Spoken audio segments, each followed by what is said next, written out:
السلام عليكم ورحمة الله وبركاته. أصحاب تقاليد عوادين سلامي. ما أنتو حايدين هايا أوميلت وحالها وحالنا كسمين دونا إن شاء الله.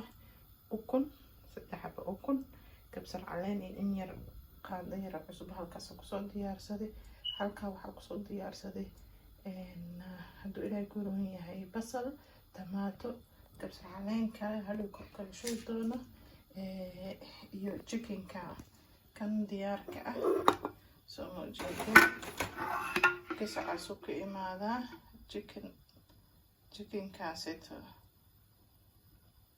ayaan soo diyaarsaday.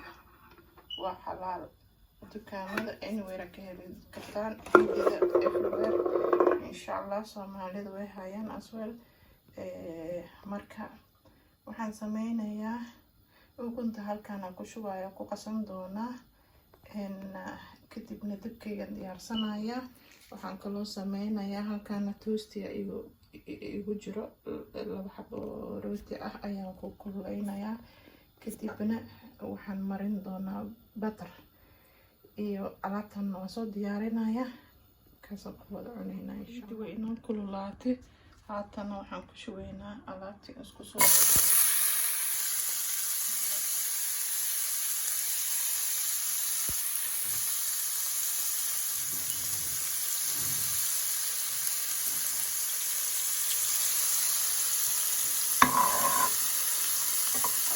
ما قلنا إن إذا تجربان يعني تجرب إن الفرصة مرة إن عادي كفو إن يرى أولي فايون كشيلة لكن شيلة ربون أما بعهني إن إذا تجرب مرة أما إذا تجرب إن شاء الله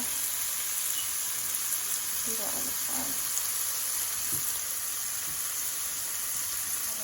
هذا waxaan rabaa inaan ku shubo ukunta waa isku soo qastay waa diyaar oo ku shubayaa. bismillah.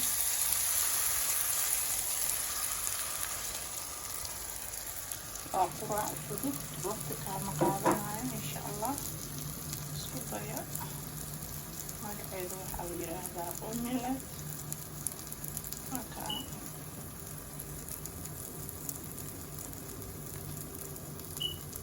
hoosta kasoo gaduubanaysaa insha Allah. kadibna waa gedin doonaa waa rogay marka insha Allah. rootigeena waa noo diyaar basraa marsan halka fatrigan doonaa insha Allah. kaas saxankii sidaan ku soo baxay baashi way ka dejiyay.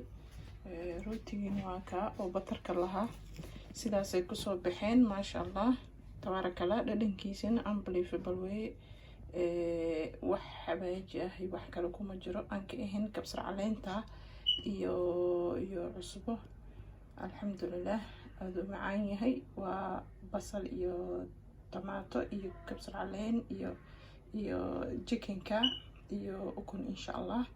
waa ku ka dhadhamiya tijaabiya insha Allah. soo dhawaada saxankeeni saas oo u qurux badnaaday.